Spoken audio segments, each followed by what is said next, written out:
Remember how we did it in the truck? Whoever won the pool had to buy one.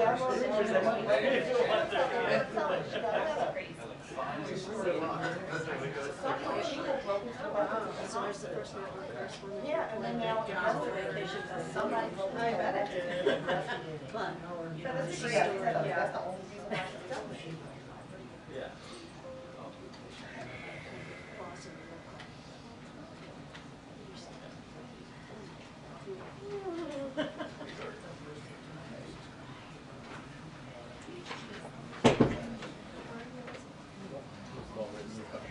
What? We've all written reflections.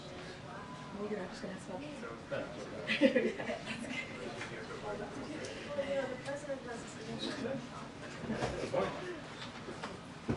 Sorry, it's not. Yeah, she said, excuse me, right?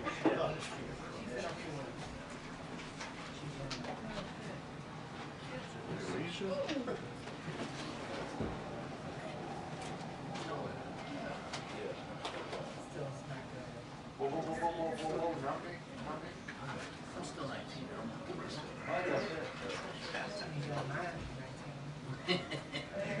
I'm 19 and these are my good averages.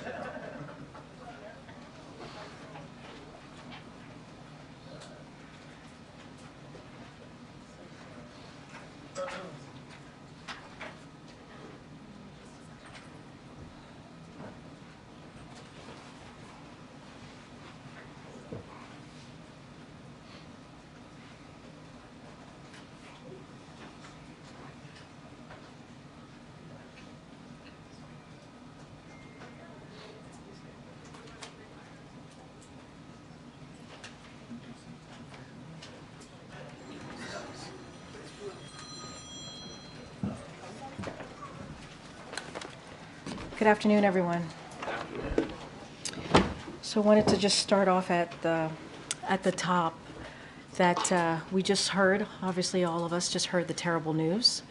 Our thoughts are with the Duchess of Cambridge and her family members and friends during this incredibly difficult time. And certainly we wish her a full recovery. And I think it's important that we respect their privacy, especially at this time. So I'm not going to go further than that. I will do one more thing before that, though. I know folks are going to ask if the president has spoken to her or the family. I can just say right now that we don't have anything to share at this time.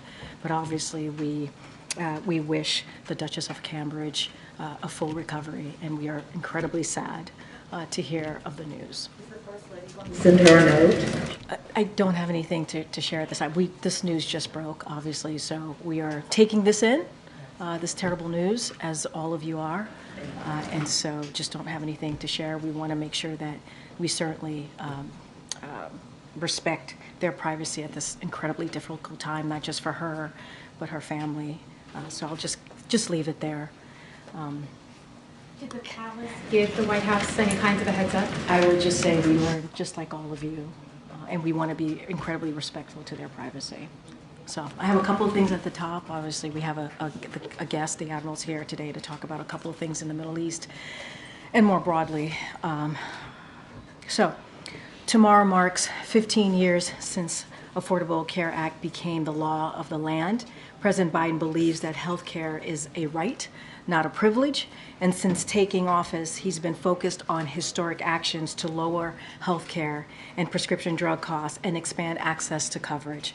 So ahead of this historic milestone, I want to go over some key statistics, which I think is incredibly important. Under President Biden, more Americans have health insurance than under any president. A record-breaking 21 million Americans signed up for health coverage this year, with a majority of shoppers able to find coverage for less than $10 a month. Americans are saving on average $800 a year on premiums. 4 states have expanded Medicaid since the president took office, and millions have benefited from ACA's critical protections, which have prevented people from being denied coverage for pre-existing conditions or being charged with more for being a woman. But President Biden is not resting on these accomplishments. He has a bold agenda to continue to bring down Americans' health care costs. He's calling on Congress to make expanded Affordable Care Act tax credits permanent so Americans can continue to save on premiums. After decades of failed attempts and without a single Republican vote in Congress, President Biden beat Big Pharma by passing the Inflation Reduction Act. Already the law is lowering prescription drug prices. Now, President Biden wants to expand the amount of drugs that Medicare can negotiate lower prices for to at least 50 drugs per year. And he wants to expand the $35 a month cap on insulin and the $2,000 out-of-pocket cap on drug spending to everyone. Despite all of this, Republican officials are still working to end the Affordable Care Act, repeal the Inflation Reduction Act, and gut Medicaid. In fact, congressional Republicans have attempted to repeal the Affordable Care Act over 50 times, including during the last administration with the support of the president's predecessor.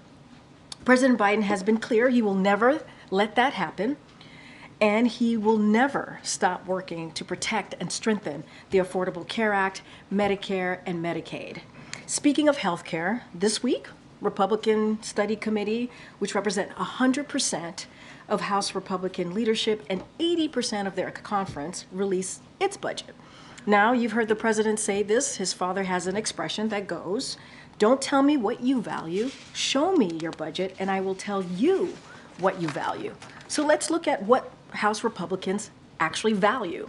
First, their budget endorses a national abortion ban with no exceptions for rape or incest. It puts IVF treatment on the chopping block through House Republicans' support for the Life at Conception Act. The president believes we must restore the right to choose and protect other freedoms, not take them away.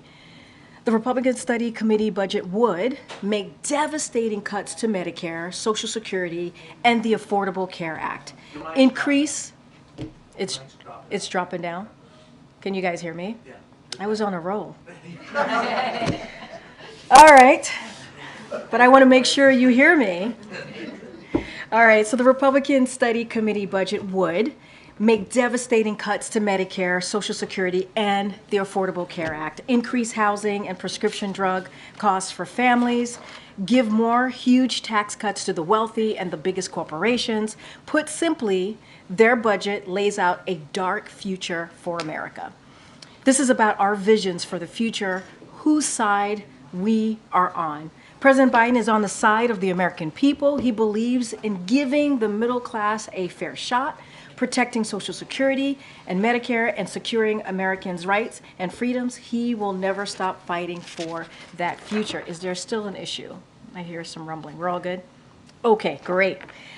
And then next, before I turn it over, I wanted to turn to the latest from Capitol Hill.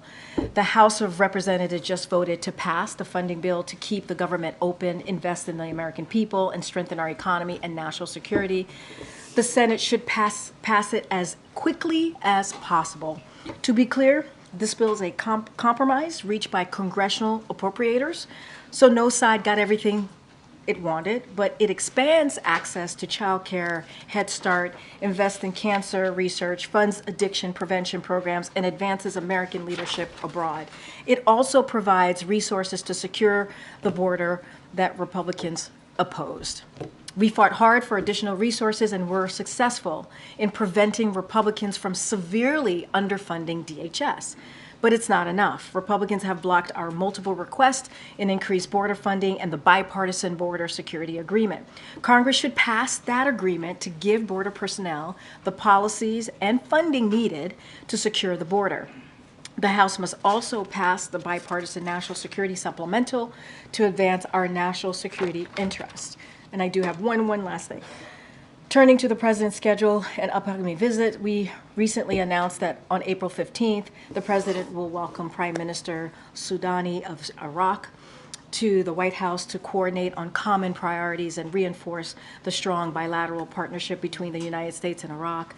The leaders will reaffirm their commitment to strategic framework agreement and deepen their shared vision for a secure, sovereign, and prosperous Iraq, fully integrated into the border region. President Biden and Prime Minister Soudani will consult on a range of issues during the visit, including our shared commitment to the lasting defeat of ISIS and an evolution of the military mission nearly 10 years after forming the successful global coalition to defeat ISIS. They will also discuss ongoing Iraqi financial reforms to promote economic development and progress towards Iraqis' energy independence and modernization. And I do have something about the week ahead. On Tuesday, March 26th, the President and the Vice President will travel to Raleigh, North Carolina. We will have more to share soon, but you'll hear the President and the Vice President highlight how they are fighting for all Americans and their vision for the future. So we look forward to seeing you on the road. With that, Admiral John Kirby is here to give us an update, discuss Ukraine and the Middle East, and the President's morning call with President-elect Indonesia. Thank you for your patience. Thank you, Karine. I'm going to thank you in advance for your patience. So I do have a few things I'm going to try to get through here. Let me put my cheaters on. First, before I go through what I prepared to talk about, obviously we've all seen the reports and the video coming out of Moscow. This violent shooting at looks like a shopping mall.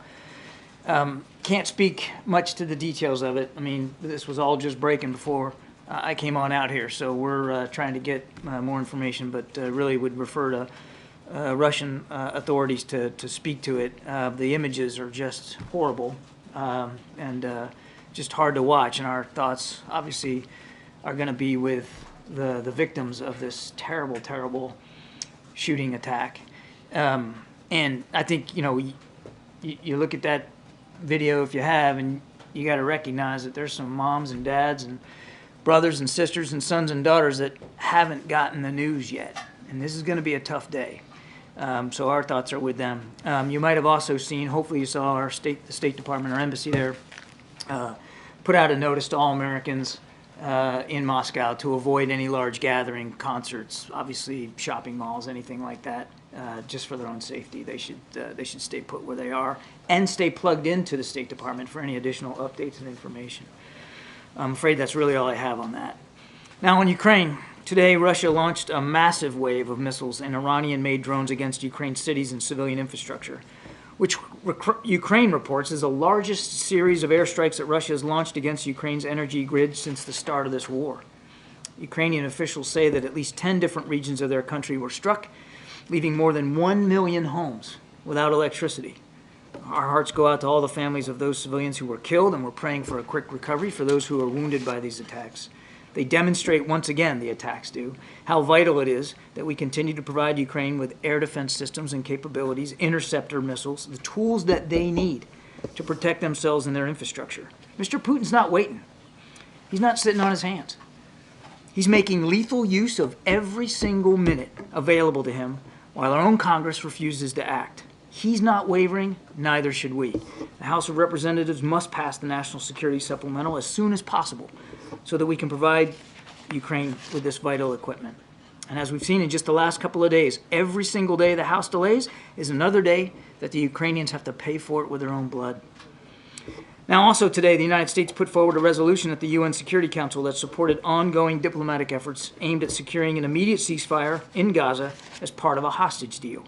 Notably, the resolution condemned Hamas for the October 7th attacks, which we believe is long overdue, blaming Hamas, condemning Hamas, especially in light of the UN's recent report confirming that Hamas engaged in conflict-related sexual violence. This was a balanced, timely text, and it is in line with our long-standing calls for an immediate ceasefire in Gaza over a period of at least 6 weeks as part of a hostage deal. Nothing new there. The vast majority of the Council voted in favor of the resolution, some 11 other nations. Unfortunately, Russia and China vetoed it. That was hardly a surprise. They'd rather shoot down something that we authored simply because we authored it, rather than consider the strength of what it called for with overwhelming Council support. And what did it call for? An immediate ceasefire. All hostages released. More aid getting in to the people of Gaza. And Hamas condemned for the slaughter of innocent Israelis. it's difficult to look at that text and find what's objectionable about it, except the fact that the United States is the one that authored it and put it forward. Now, if I could switch to Mexico and some sanctions. On efforts to counter illicit fentanyl, part of President Biden's Unity Agenda efforts to save lives by stemming the flow of illicit trafficking of drugs, the Treasury Department today sanctioned 15 Sinaloa cartel members and 6 businesses operating in Mexico that are engaged in the trafficking of these deadly drugs. Now, these people are involved in what's known as a black market peso exchange. It's a scheme to launder illicit fentanyl proceeds for the Sinaloa cartel. The cartel, if you don't know, if you're not tracking, is one of the most violent drug trafficking organizations in the world, responsible for a significant portion of the illicit fentanyl and other deadly drugs trafficked into the United States. Today's sanctions were possible thanks to ongoing U.S. law enforcement collaboration and strong partnership with the government of Mexico, with which we coordinated closely and for which we are grateful. And finally, President Biden spoke earlier today with President-elect Prabowo Subianto of Indonesia to congratulate him on his election victory. President Biden pledged to expand cooperation with Indonesia under the U.S.-Indonesia Comprehensive Strategic Partnership and the Indo-Pacific Economic Framework, and to work together towards an Indo-Pacific that is free, open, prosperous, and secure. And with that, I'll take some questions. Thank you so much, Admiral. Thank you for your patience. Thanks, appreciate it. On Monday, Jay Sullivan stood here and said that a major military operation from the Israelis into Rafah would be a mistake. That was after a phone call with President Biden and Prime Minister Netanyahu. Of course, today we saw Secretary of State Blinken say that, warn again even more about a military operation into Rafah, and yet we saw Netanyahu say that they are prepared to do it alone. So are we to understand that President Biden has just lost all of his sway here? I would also note that Prime Minister Netanyahu said he recognizes there's a debate about Rafah. I would also note that the Israeli government will be sending a delegation here in coming days to talk to us from in an interagency perspective about some viable options and alternatives to a major ground operation. President and Prime Minister Netanyahu just spoke a few days ago, and they will speak again, no question about it. We've not shied away from expressing our concerns to them, and they have not refused to listen. And there have been examples in the past, I've gone through it from the podium, where they have actually taken on board the advice and counsel we provided. So you're convinced that you have some reason to believe that you can still convince them to change course? We are going to share with them our lessons, our perspectives. We're going to share with them some alternatives about how they can eliminate the threat of Hamas in Gaza, particularly in the Rafah area, without conducting a major ground offensive. As you heard Secretary Blinken say today, we still believe that a major ground offensive is a mistake. But while he was on the ground, Netanyahu still said again that they are prepared to do it alone. If you guys have a disagreement this big, is that grounds to consider withholding military aid? They're coming here, hopefully next week, it looks like, to have a discussion about viable options. Why don't we have that discussion, see where that takes us before we leap to conclusions? I would add a couple of things. Yes, we saw what the Prime Minister said, and he should speak to his comments to the Israeli people. That's for him to talk to. But we haven't seen him go into Rafah, have we? They haven't conducted a major ground offensive yet. So we believe there's still still time and space to have these discussions and to share with them what we've learned. What will make this? No, go ahead. No, I'm just saying we don't have this meeting next week a success, John, between the United States and Israel?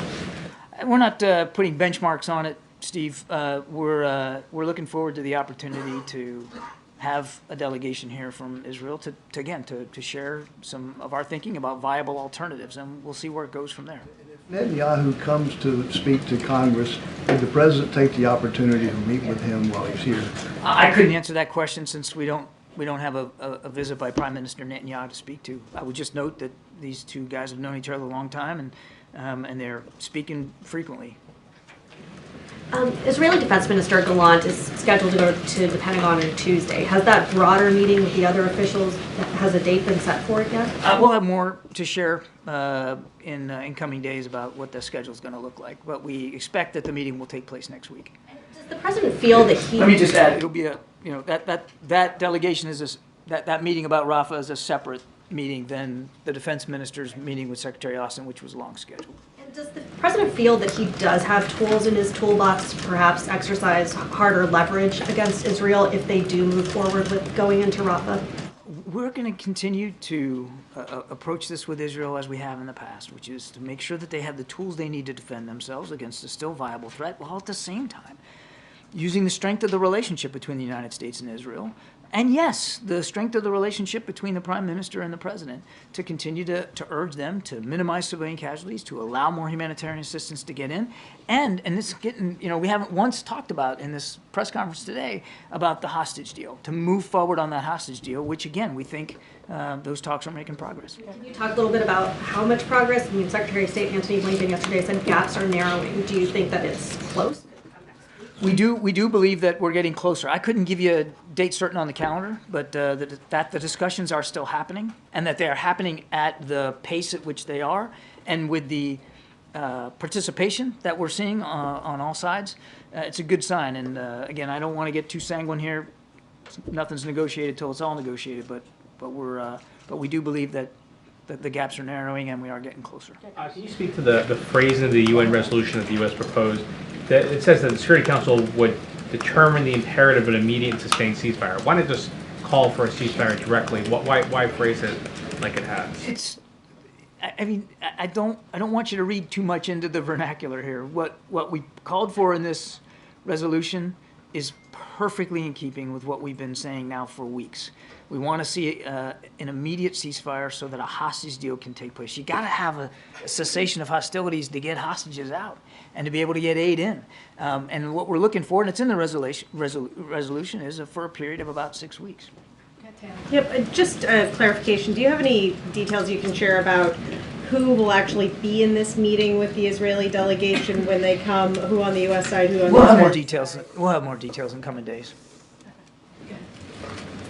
Thank you. On Venezuela, do you have a reaction to the arrest that happened this week of two people close to Maria Corina Machado? Yeah. And how does this affect the calculation of the United States to reimpose sanctions in April?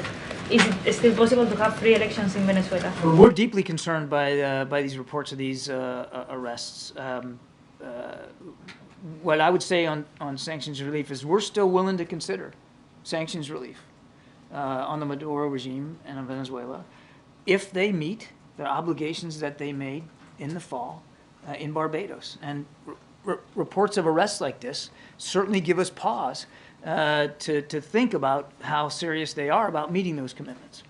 Has there been any conversations with them recently? I would refer you to the State Department. I'm not aware of any conversations from the National Security Council, but you should talk to the State Department. Thank you. Thanks, John. Can you talk about, in a practical sense, what it means that the U.S. thinks it's a mistake for Israel to go into Rafah with a ground offensive? Will you halt aid and weapons? Yeah, I think I just got the same question. I'm not going to get it. No, well, you didn't. There was an answer. Maybe you didn't find it satisfactory, but that's okay. What we're talking about here is making it clear to the Israelis our deep concerns about any ground offensive into Rafah. There's 1.5 million people there, and it's not a big space. They've got to be accounted for. Their safety and security has got to be protected. And we believe that a major ground offensive is a mistake. We believe that it will be, as I've said many times and you've heard from other officials, a disaster, certainly for those 1.5 million refugees in Rafah. And so we want to present to the Israelis some viable alternatives and options about how they could go after the legitimate threat of Hamas there in Rafah without sacrificing the safety and security of those people. Is it a mistake, or is it a violation of the national security memo that would in turn result in the halt of aid and weapons? I believe the State Department has already talked about that. The Israelis have submitted their letter in keeping with the national security memo, and Secretary of State has determined that the information they provided was credible and was reliable. And just one more quick one, because you've said so many times from this podium, John, you've said repeatedly, the U.S. is not going to tell Israel how to conduct its military operation. So if you're willing to do it now, why not before? We're not doing it now. You're not telling them not to do something with That's not what this meeting's about. We're not we're going to lay out terms. This is a sovereign country. And they have their own military, and they have their own operations to conduct. They have to make those decisions. But as a friend of Israel and an ally, as before today and next week, we want to make sure that they make those decisions fully informed with our lessons learned from urban warfare and this kind of fighting in places like Iraq and Afghanistan. Now, do they have to listen to our advice and counsel? No. But we have seen in the past where they have taken some of it on board. We hope they take this on board. Thank you. Thanks, Karine. Hey, John, there's a report that the U.S. is urging Ukraine to stop attacks on Russia's energy infrastructure out of fear that it's going to drive up oil prices. Can you confirm those conversations are happening? I'm not going to speak to the specifics in that press reporting. The only thing I would tell you is what I've said before. We do not encourage or enable the Ukrainian military to conduct strikes inside Russia.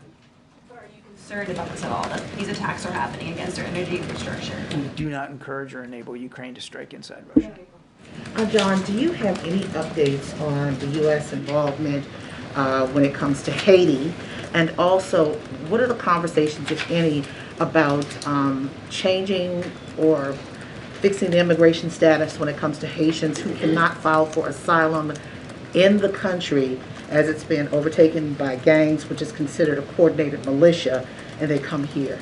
On your second question, I'd refer you, April, to the State Department to speak to the particular policies on asylum seekers. But can you repeat your first question, because I'm not sure I totally understood it. Do you have an update on U.S. involvement when it comes to Haiti?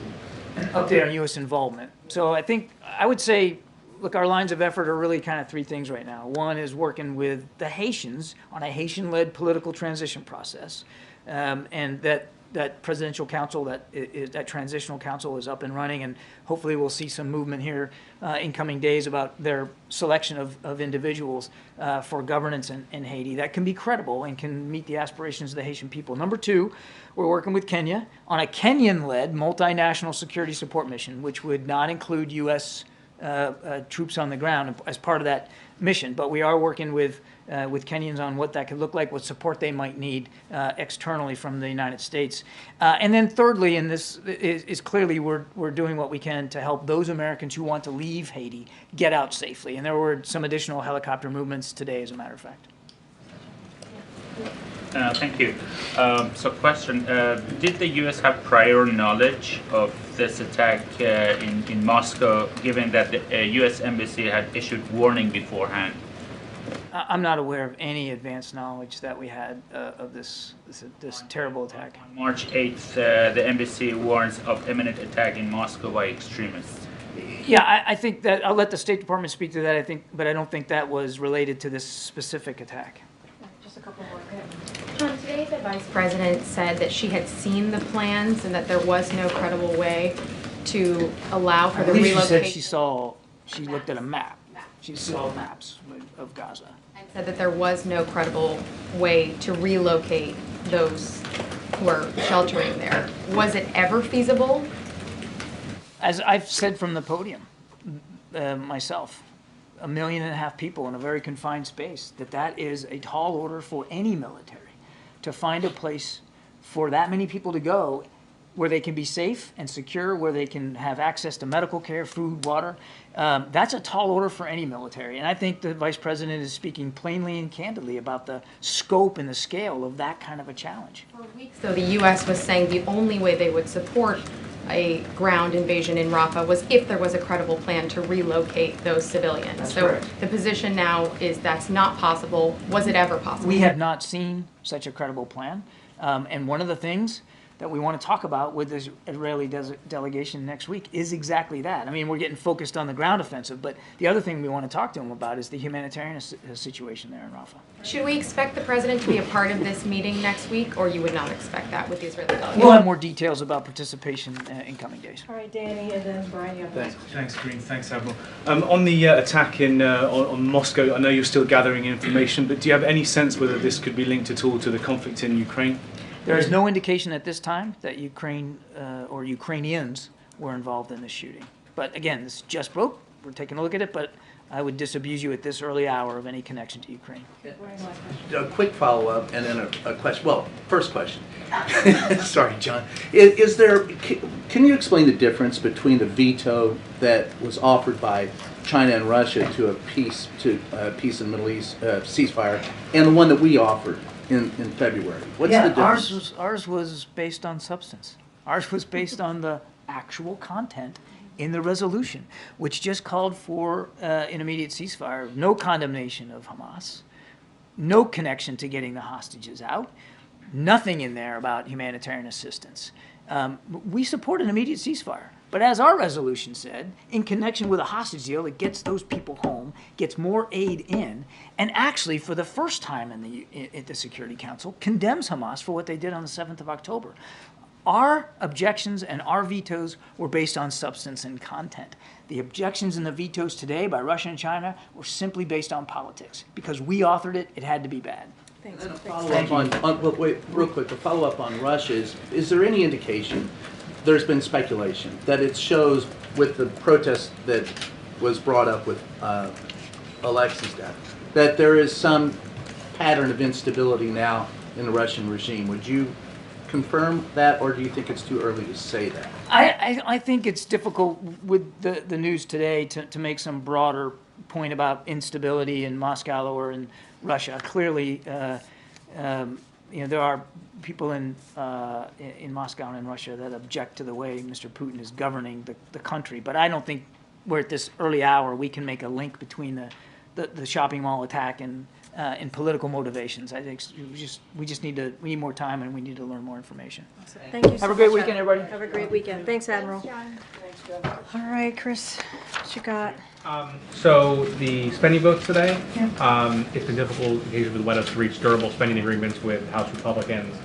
What's your response to the motion to vacate that was filed against Speaker Johnson and the future of those kinds of negotiations? Look, we've always been very clear.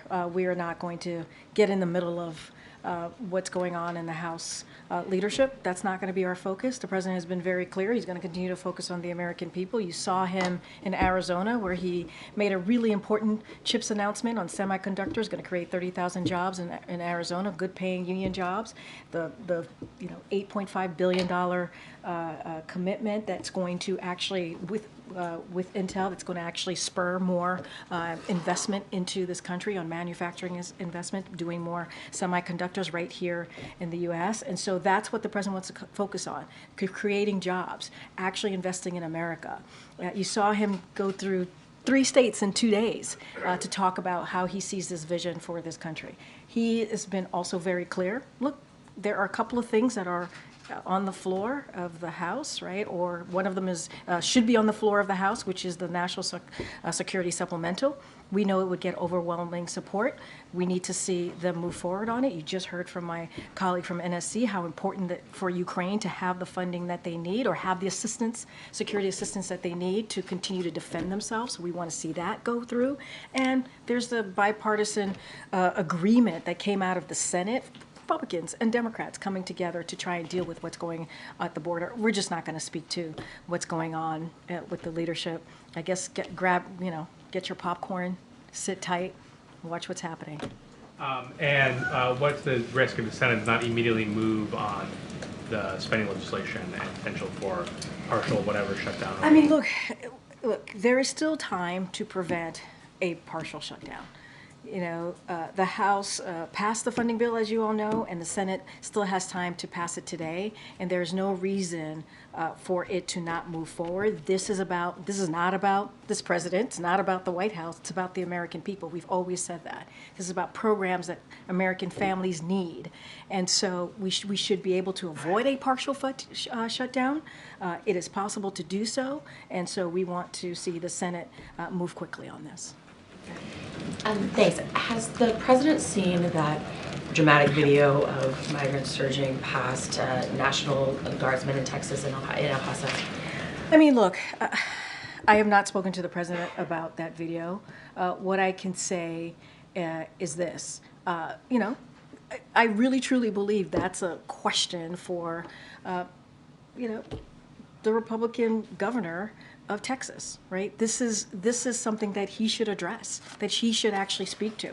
The president has worked with Congress in the Senate, as I just spoke to, about getting an immigration bill done, making sure that we deal with the border challenges that we're now seeing, and you have a governor of Texas who has continued to politicize this. I do want to say we are grateful for the Border Patrol's quick work to get the situation under control and apprehend the migrants, so that's important. But congressional Republicans need to move on this. What they're doing instead, and this is the bipartisan agreement, obviously, is listening to the former president, President Trump, tell them not to get involved in moving forward with this bipartisan agreement because of his own personal politics, because it will help this president. You all reported that. It's not coming from us. You all reported that. And it is unfortunate that Congress, Republicans, are not getting on board with what majority of Americans care about. And you have a governor in Texas, Governor Abbott, who is continuing to make this sadly a dangerous situation, a chaotic situation. Let's not forget who they pass by to pass by the razor wires. They pass by the Texas National Guards that the Republican governor put at the border. But are you saying that Americans should just expect that there will continue to be a standoff between the National Guardsmen and the border agents? What is the resolution? There shouldn't. The resolution is pushing forward with the bipartisan agreement that came out of the Senate with Republicans and Democrats. That's the solution. But with all due respect, it doesn't seem like it's going anywhere. It's not. There's no all due respect. You are asking me a question. I am telling you the solution. The solution is for Congress to move forward and Republicans to get out of the way or get involved. Get involved. Republicans in the Senate got involved with the Democrats, got involved with us as well for a couple of months to come up with this bipartisan agreement.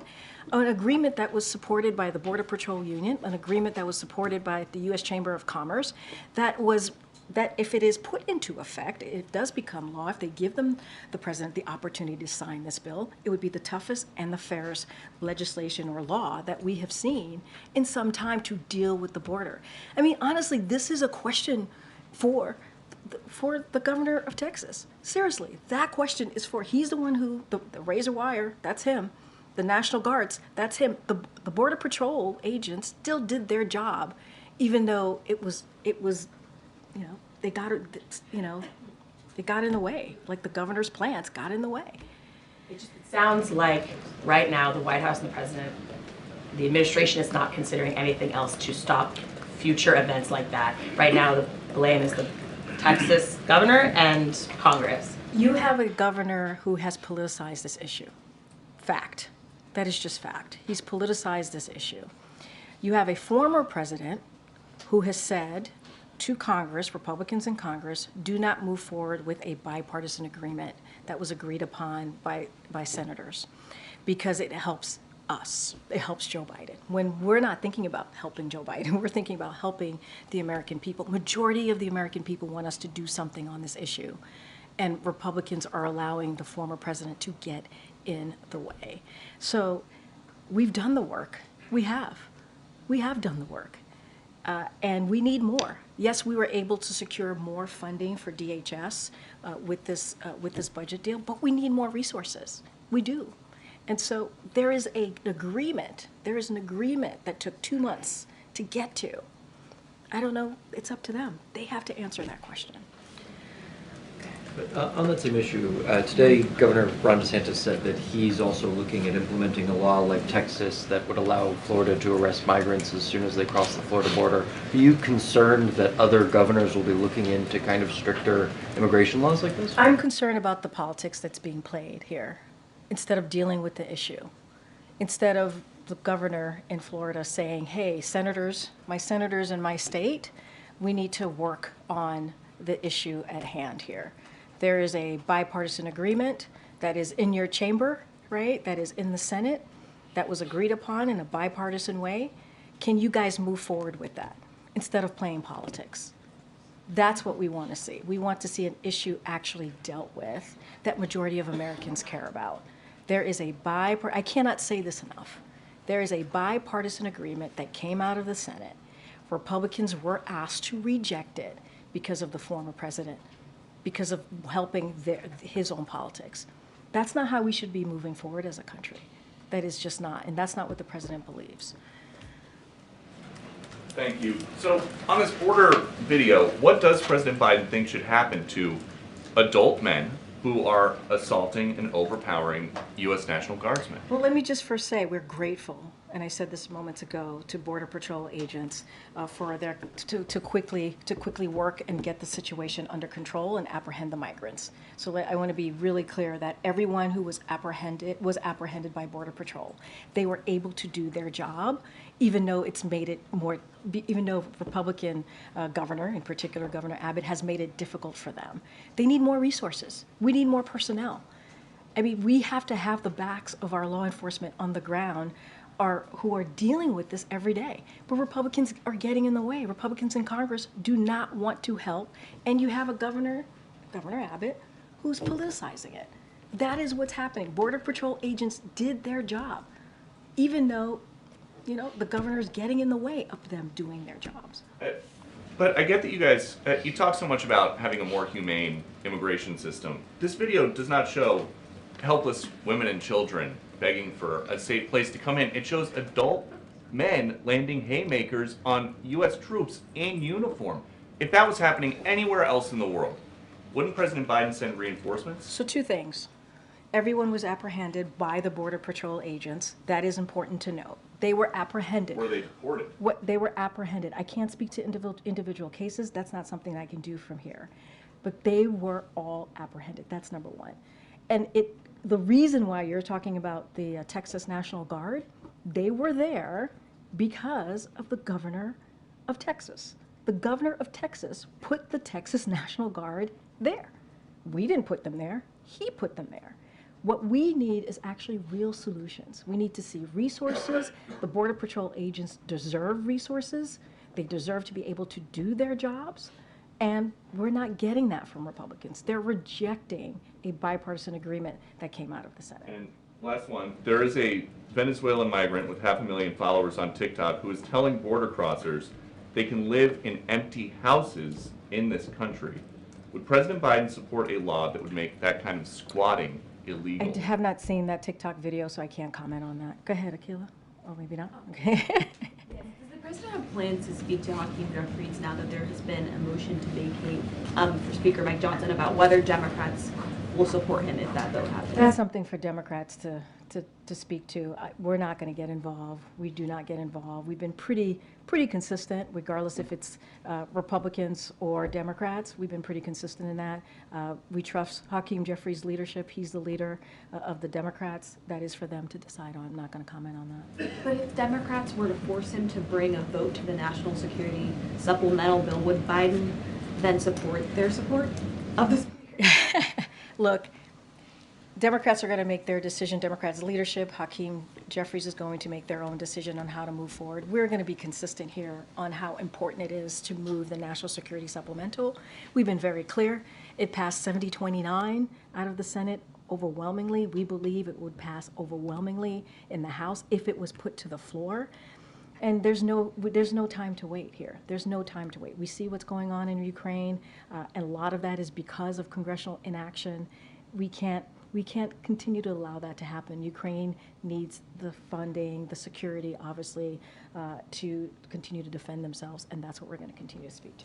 Just a quick housekeeping matter. Will the president head to Wilmington regardless of whether the shutdown is going to be averted or not? So you hear us say this all the time. This is still the case with this scenario that we're seeing, obviously, in Congress right now, is that the president is the president wherever he is, and he can do his business wherever he is. I just don't have a change in his schedule at this time. The Dow Jones Industrial Average has been closing in on 40,000 this week. It's down a little bit today, but does the president see that as an economic achievement, or does he view that, in his view, is the stock market not necessarily representative of the economy? So while we've said many times here, you've heard that from our economists, you've heard that from me, the stock market is not the economy. We understand that. It is clear that President Biden's economic plan is working to grow the middle class. spur investments in manufacturing. You just heard me talk about what we saw in Arizona, what the president was able to announce in Arizona, semiconductors from that came out of the Chips and Science Act, incredibly important bipartisan legislation, infrastructure, and outperform other countries. That's what we're trying to do here. So record start market highs under President Biden are good for retirement accounts, obviously household wealth, which is why we would never root for a stock market crash or for Americans to lose their jobs. That's not what this president is about. Could you, if there could potentially be a lapse in funding if they can't get this passed in the Senate by tonight. Can you speak to what the planning has been like for White House operations here? Like who would be deemed essential? Can people work over the weekend? That kind of stuff. So look, Congress can prevent this partial shutdown. We believe there's still time to do that. So I want to be very clear here. But like every other agency, we are reviewing and updating our contingency plan. This is something that we do regularly, and we'll have more to share, obviously, once that is finalized. But federal employees just across the government will furlough, and that includes White House staff, just to give you a little bit of what that would look like. But we believe there is still time. There's still time for Congress to prevent a partial shutdown. This doesn't have to be. This doesn't have to be. And obviously, we're always, like every agency, we look at all options. If I could ask one question related to the royals. When King Charles had been diagnosed with cancer, President Biden had said that he had hoped to speak with him. Did they ever connect? So I don't have a call to read out about with the president and King Charles. I just don't have anything to share at this time. Do you expect the president will reach out to King Charles over the weekend about this? Yeah, look, as I said before, obviously it is a tragic news. It is devastating news, and we certainly wish the Duchess of Cambridge a full recovery. We want to respect their privacy, especially at this time. They have young children, they have a family, so we want to respect their privacy. I don't have anything to share on the president reaching out. We just are learning this news literally as I walked out. With this news came to be, and so it is incredibly devastating to hear, and we wish her again a full recovery. Karen. It was just over a week ago that the White House announced the new weapons package for Ukraine, and Jake Sullivan had said at the time it could move very quickly to get there. Do you have an update on whether that assistance has reached Ukraine and reached the battlefield yet? So, as you know, it was important to be able to have that extra additional funding to give the additional assistance. Ukraine obviously needs that. They have been losing ground in the battlefield. So obviously Jay came here and gave a laydown of how important that is. I don't have any specifics on where we are on getting that funding, not getting that funding, getting the assistance to the Ukrainians. I would refer you to the Department of Defense, but it was important, it's critical to do everything that we can to make sure Ukraine has what it needs to defend itself. But that is not enough. You also heard Jake Sullivan say that from here. That is not enough. We have to move forward and get the national security supplemental. It has to get out of the House. We know it got out of the Senate. It's important to do that. I know, gotta wrap. Go ahead, John. Thanks, Karine. The House Republican majority will narrow even further next month. Mike Gallagher announced that he's stepping down from Congress on April the 19th. Does that present an opportunity for the White House to try to pass that national security supplemental, given the fact that the numbers, the dynamics may be changing? Look, I mean, we don't even need the dynamics to change, right, in the House to get this done. We really don't. If the Speaker were to put it on the floor, would have put it on the floor weeks ago, today, it would pass overwhelmingly. We know that to be true because we've heard from Republicans, you know where Democrats stand. We know that. And so we don't need the dynamics of the House to change. We just need the Speaker to do his job and put forth on the floor something that we know, the National Security Supplemental, a bill that we know would pass overwhelmingly. That's what he needs to do. We need it. We need it for our own national security. It is important to get this done on behalf of the American people. All right, everybody, have a great weekend. We'll see you next week. Thanks, everyone. Thanks.